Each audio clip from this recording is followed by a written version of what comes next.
Halløj så guys, og velkommen tilbage til min kanal. I dag, der skal vi i byen, eller jeg skal i byen.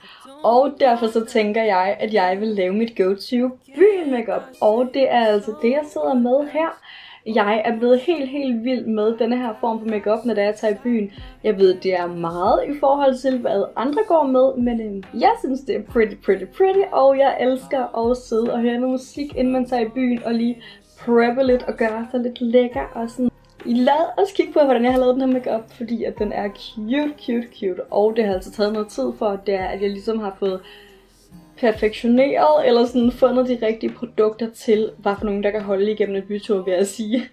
Okay, så jeg har været i byen selv. I ved godt, at ens makeup, den siger vrn, lige så snart man kommer i byen. Så jeg starter altid med en primer. Jeg bruger den her fra Milk, det er den, jeg bare synes virker bedst. Jeg har brugt den her fra Milk i mange år efterhånden, og er super glad for den. Jeg føler, at den virkelig får ens makeup til bare at stikke til huden fuldstændig. Og imens den lige får lov til at dry down, så går jeg altså ind og laver mine øjne. Og jeg tænker, at i dag der skal vi have gang i noget lyserødt, fordi at det vil matche toppen.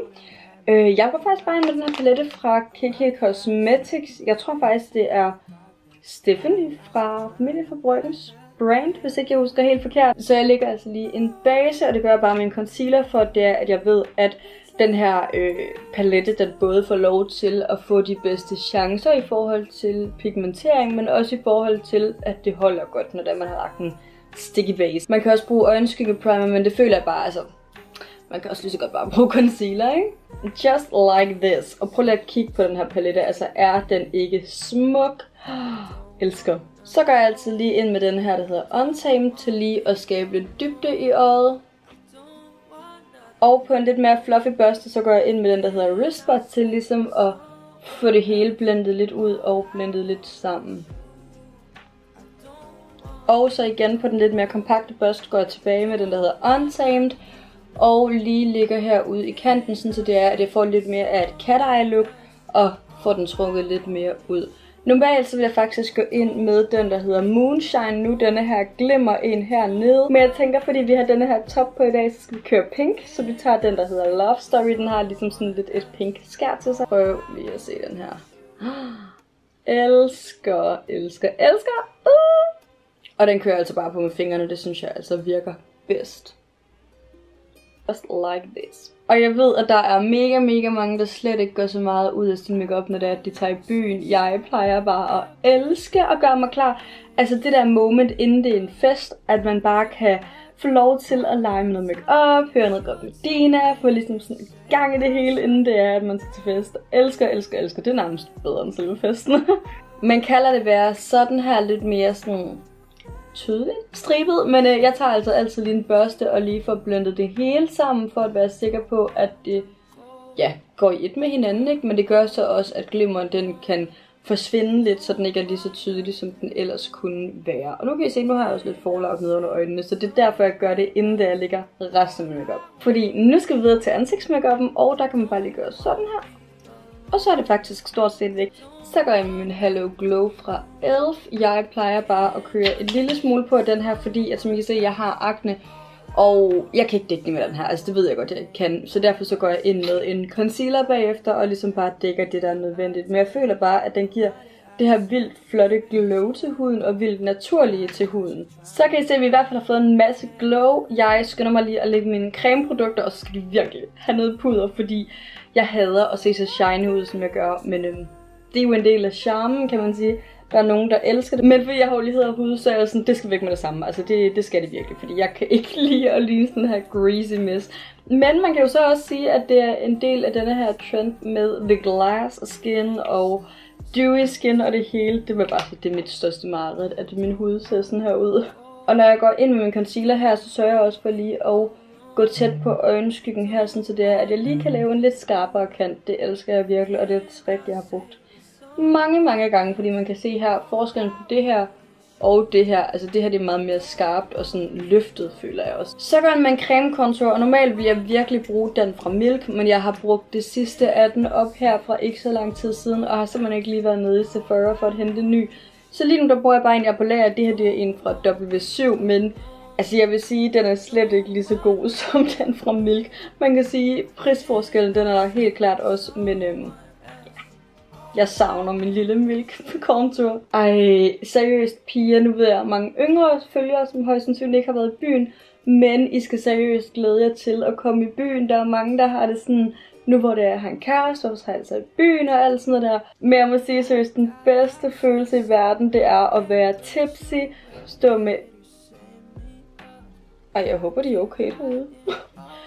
Nå, som sagt, det er at være tipsy, stå med en masse veninder ude på dansegulvet, danse og scrolle til Only Right Girl Music, sådan noget 2000 stil. Jeg kan seriøst love dig for, hvis der kommer Medina, Rihanna, altså alt sådan noget der på, så kan jeg love dig for. Hvis du hører den sang, og ved jeg er i byen den dag, så står jeg ude på dansegulvet på 0,5, så skal jeg stå sådan her. Ja, det er ikke kønt, men det er rigtig sjovt. Jeg tænker også, at vi skal have noget blush. Jeg har den her fra Rare Beauty, hvorfor kan jeg slet ikke lige huske navnet? Og jeg føler, at jeg har været virkelig glad for den her, men jeg kunne også godt tænke mig at få købt en ny i en lidt mere lyserød tone. Jeg har den i farven Joy, men jeg mener, at det er den, der hedder Bliss, som er lidt mere lyserød i det, fordi jeg føler, at den bliver lidt for orange næsten. Det her, det vil jeg jo mene er lyserød, hvor det her det er lidt mere sådan over den orange tone. Og der bruger jeg altså bare den samme børste, som jeg brugte til min creme bronzer, til ligesom at få dem til rigtigt og blande sammen og blende godt og naturligt sammen. Og jeg var så chokeret, da det var, at jeg opdagede denne her puder. Fordi jeg har altid brugt dyre puder, fordi jeg har været sådan, de billige, det kan vel ikke noget, kan de det? Og brugt mega mange penge på puder, og når man har olieret hud, så bruger man også bare mega meget puder og meget hurtigt. Så da jeg fandt denne her fra, jeg tror det er fra W7, jeg fandt den til max 40 kroner i normal. Jeg tror lidt det var fordi jeg havde glemt en puder og skulle vist til fest, eller skulle til familiesammenkomst, eller et eller andet over ved min kæreste. Så det var bare sådan lidt en, okay vi skal lige skynde os at finde et eller andet. Men jeg blev mega glad for den her, og nu har jeg brugt den i hvert fald 2 år, 1 eller 2 år. Og jeg er sådan, hvordan kan man få noget for 40 kroner, som virker så godt som denne her. Så personligt kan jeg godt lide at have masser af bronzer på, hvis ikke I kunne fornemme det fra min cream bronzer. Så jeg går altså lige ind med en lille pressed bronzer også. Den her den er fra Kiko, og den er mega glad for. Den har jeg altså også brugt i rigtig lang tid. Så der giver jeg altså bare lige det hele en lille ekstra chance, en lille ekstra glød. Og det er også her, hvor at hvis man føler, at man fik lavet, for eksempel herover, der kan man se, at jeg har fået lavet den lidt for... Så kan man altså bare lige tage en øjenskyggebørste, og så lige fikse det herude. Så tager jeg bare den samme øjenskyggebørste som før, og tager lidt på, og så bare lige får trukket det lidt længere sådan herude af, i stedet for herude af. Og just like that, så er det altså også reddet. I think we need a little more blush. Okay. Okay. Jeg havde glemt, hvor pigmenteret den her. Hold der. Det var vist ikke en lille smule, vi fik på. Det var altså en lille smule meget, men man kan så sige, det går med looket. Jeg er netop begyndt at bruge den fra Gush. Det er deres Gush I'm Blushing 02 Amure. Very demure, very mindful. Ej, er den eneste, der har det der meme på hovedet hele tiden fra TikTok. Som vi snakkede om tidligere i forhold til highlighter, så er jeg altså lidt bange for at komme til at ligne et greasy mess, fordi at jeg har olieret hud, så derfor så går jeg altså bare ind med en meget lille smule highlighter. Jeg bruger en øjenskyggebørste og sørger for, at der ikke er noget leftover products, og som jeg skal se, altså jeg skal virkelig have et eller andet ved siden af mit makeup-bord, så det er, jeg kan tørre det af i det, i stedet for i mig selv, altså fordi mine arme, det ligner jeg ved ikke hvad, fordi det bare lige sørger rester af. Men denne her fra Revolution, den er mega god, så jeg tager den på en øjenskyggebørste, og så lige på det nederste af næsetippen, fordi jeg synes simpelthen, det giver sådan en flot, ej prøv at kigge det der, det er jo så cute. Og så er jeg begyndt også bare lige at tage en lille smule in the inner corner. Synes jeg giver sådan et lidt mere wake look, og så kan jeg også godt lide lige at trække den op til det andet glimmer, jeg har liggende heroppe på øjenlåget, og så isn't that pretty. Og inden det er, at vi går videre og laver mine øjne færdige, så går jeg altså ind med en lipstain, fordi at den skal have lov til lige at trække ned i noget tid. Så derfor så ligger jeg den nu. Jeg bruger den her fra Fenty Beauty, og jeg føler, at lipstains det virker rimelig godt, når man tager i byen, fordi at jeg synes, at det der med, det har mange gange gjort, taget en læbestift på, eller en lipgloss på læberne og outlinet ens læber, Så får man noget at drikke, man får måske noget at spise. Jeg elsker lige at tage et slice, når jeg har fået for meget at drikke, så skal jeg lige have et lille slice, og så tilbage i klubben, ikke? Men ja, så ved man godt, at det forsvinder mega hurtigt fra ens læber, og så er man bare efterladt med sådan en rigtig dum lip liner, som bare ser rigtig grim ud. Og tro mig girls, det bliver nok en lidt for TMI, men når det er, at man har drukket, og så bagefter skal ind og fikse sine læber, det bliver ikke altid godt, lad os sige det sådan.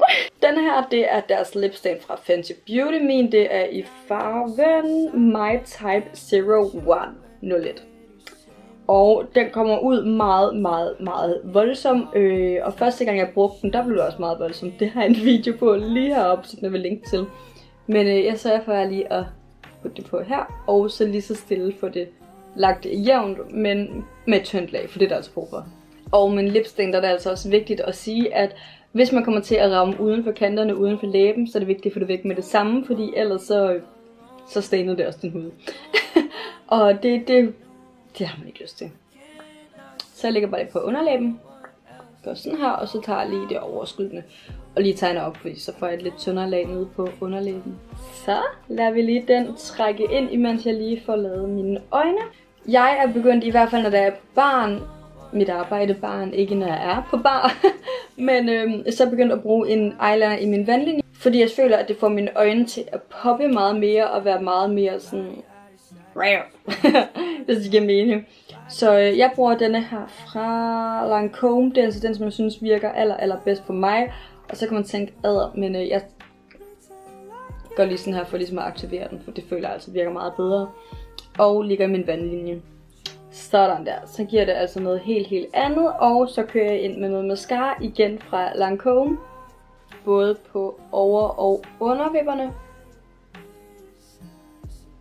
Og jeg kan også se, at jeg skal virkelig have lavet et lash lift igen, fordi at jeg føler virkelig, at når jeg ikke har lash lift, så mine vipper, de er... Altså, jeg kan tydeligt se, når der begynder at være tid til det. Ikke fordi, at de nødvendigvis falder så meget, men jeg føler, at mine vipper, de klumper sammen på en eller anden underlig måde, når jeg lægger mascara, og man virkelig tydeligt kan se det. Men det skal der også lige være noget tid på. Det kan være, at jeg får det lavet i en vlog. Jeg tænker, at jeg helt klart skal have lavet det snart, og jeg tænker også helt klart, at jeg skal have vlogget snart, fordi at fra i dag, når jeg sidder og filmer den her video, så har jeg fødselsdag om 6 dage. Så det skal også lige, jeg tænker, jeg skal lave det lash lift, inden det er, at jeg skal fejre fødselsdag, så jeg kan se godt ud til min fødselsdag. Når jeg så har været inde med denne her fra Lancome, så går jeg ind med L'Oréal Paris Panorama Mascara til lige at give en lille smule ekstra både volumen nede ved roden af vipperne, men også lige lidt længde på, lidt mere længde på, for lige at få det bygget lidt op. Og jeg synes den er god, men jeg synes godt nok også, at de der små... jeg er ikke så glad for sådan en her, gummibørste eller plastikbørste. Jeg føler godt, den kan gøre lidt ondt, når man kommer helt ind til roden, så kan man godt mærke de der små mascara bristles, og det synes jeg ikke er særlig rart. Sådan der. Altså jeg føler aldrig, at når det er, at jeg ikke har lavet lash lift, at jeg så kan være tilfreds med mine øjenvipper, fordi at jeg sidder og tænker, ej, det kunne godt have været pænere, men der er ikke så meget at gøre, når det er, at jeg ikke har fået lavet mit lash lift, så bliver det bare ikke pænere, fordi jeg ved godt, så prøver jeg at rette det, men så får jeg overdo, og så lige pludselig så er jeg bare mascara over det hele, og det er ikke rart. Men ja. Got to be til brynene. De er også lige kommet ud med en vandfast en, hvis det er, at man... Der er nogle gange, hvor at man godt kan... Jamen, så bliver der kastet øl ud over publikum, eller det ene eller det andet. Så der er det godt lige at have noget vandfast makeup på, ofte synes jeg. Og så er det jo faktisk allerede tid til, at vi skal have det her af læberne. Der tager jeg bare lige en lille smule køkkenrulle. Og dupper det overskydende væk, så kan I se, så der kommer lidt kismis. Sådan der. Og som I kan se, det er meget kraftigt i pigmenten og meget kraftigt i farven. Men ja, der kan man jo altid gå over med en lipgloss, hvis det er, at man føler, at det er lidt for meget for en. Jeg kan faktisk godt lide lige at gøre den lidt mørkere overraskende nok. Jeg tager en lipliner fra W7. Det her, det er i farven Champagne. Og så tager jeg bare lige at køre uden om mine læber, eller ja, liner mine læber, hvis det giver mening. Ej, jeg synes seriøst, de her to farver, de går mega godt sammen, og jeg elsker det. Men det her, det er altså mit go-to byen look. Man kan sige, det er det samme, jeg gør hver gang, undtagen lige øjnene, der er det sådan, der plejer jeg bare at tage en hvid glimmer på. Men jeg tænkte til i dags look, så kan man godt lige have sådan lidt lyserødt skært glimmer på. Men ja, Tusind tak fordi I så med. Jeg håber at I kan lide de her makeup videoer. Det er godt nok lang tid siden jeg har sat ned og bare lavet en helt almindelig makeup video, hvor der ikke har været noget andet indenover. Men ja, jeg håber I kan lide det. Og ellers så ses vi med i næste video. Hej!